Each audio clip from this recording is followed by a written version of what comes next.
Hello everyone, this is Dawn, and today we're at All Saints in Lansing, completing our tour of our 3 parishes. We had Mass here this morning and it was a lovely celebration. And so for the 3rd time this week, I'm just going to give you a brief history of one of our parishes, today All Saints. It is very brief, so I encourage you to maybe find out some more information about them, or ask older parishioners if they know anything more, and just to continue to know our history because it belongs to all of us.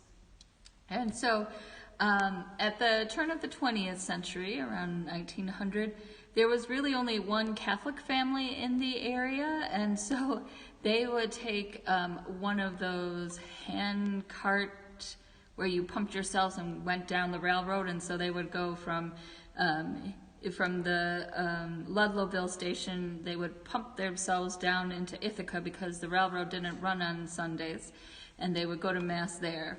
And then they would pump themselves back home. That seems like a lot of work to go to Mass. I'm glad that I can just get in my car.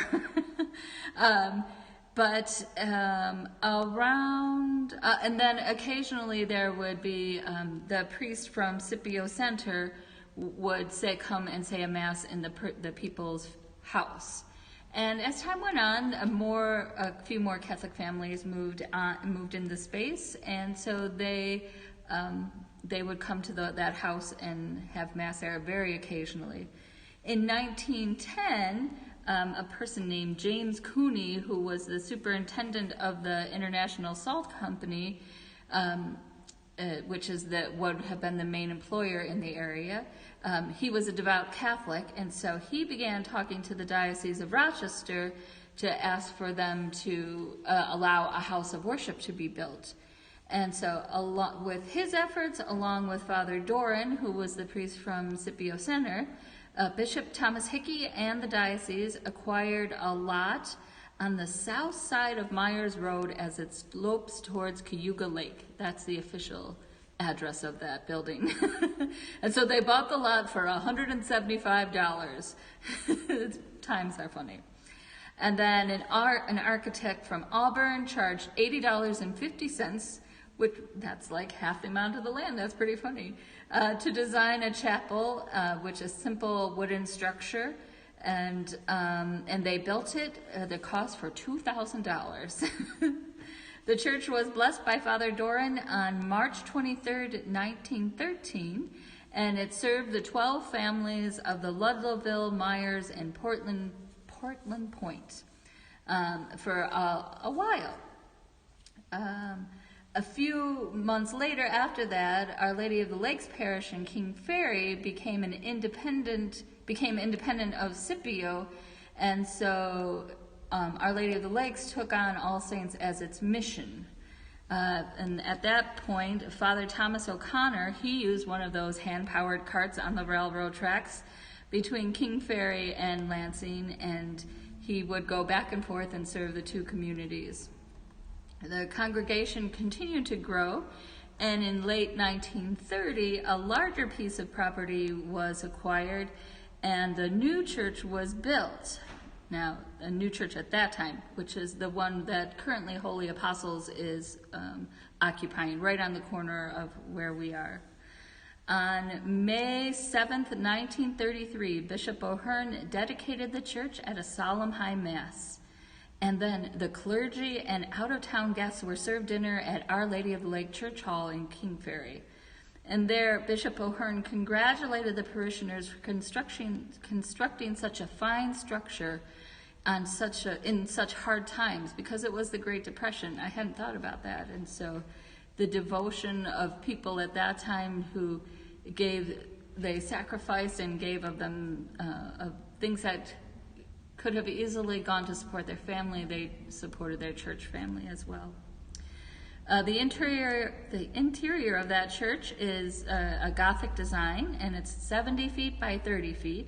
And at the time it sat 225 people with an additional 20 people in the choir loft. Statues of the Blessed Virgin Mary and Saint Joseph were moved from the old church, the old chapel, to that church, and those statues are now in the narthex of this current building after they were refurbished. So the cost of building that church in 1932, 1933 was $10,000. So we've gone from $2,000 to $10,000. And so in 1958, that church was completely renovated, and the inside and the outside were painted, and a new roof were put in, and the pews refurnished. And then at that around that same time, an additional strip of land facing 34B was purchased so that they could continue to develop and grow as a parish. Around 1990, All Saints acquired 9 more acres of land between Myers Road and Salmon Creek. And at that time, a few years earlier, a trailer had been acquired, and they put it in the parking lot north of the church. And from time to time, a visiting priest would stay there, and religious ed happened in the living room of that structure. But in the winter of 1993, a very heavy snowstorm caused the roof of the trailer to collapse. I hope. I wouldn't have wanted to be in there at that time. So some people took it as a sign that a new parish center, a real parish center, needed to be built. And what they constructed is what we now benefit from. The parish center includes the offices, but also 5 classrooms and a conference room and a large kitchen and a large gathering space. That was completed in 1995. And with just over 200 families coming to Mass at that point in time, the seating capacity of the church on the corner began to be too small. And so planning began to construct a second church.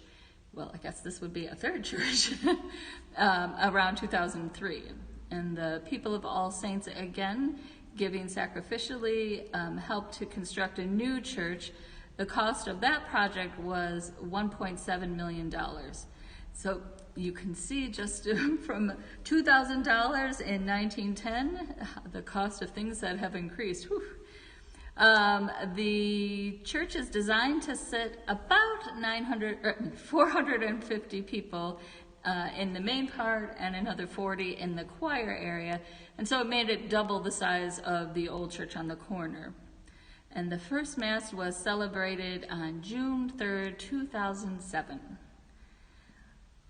So that concludes my history. I was just thinking, not having grown up here, it has been wonderful to hear stories from people whose families helped to build the old church, helped to build this church, how they served as altar servers in the old church, and how it has been part of their family and their own history their whole lives. And so we're thankful for their investment in the life of the church and who have given us such a wonderful gift, and we will continue to work hard so that future generations will have the same ability to worship in a community alive and growing.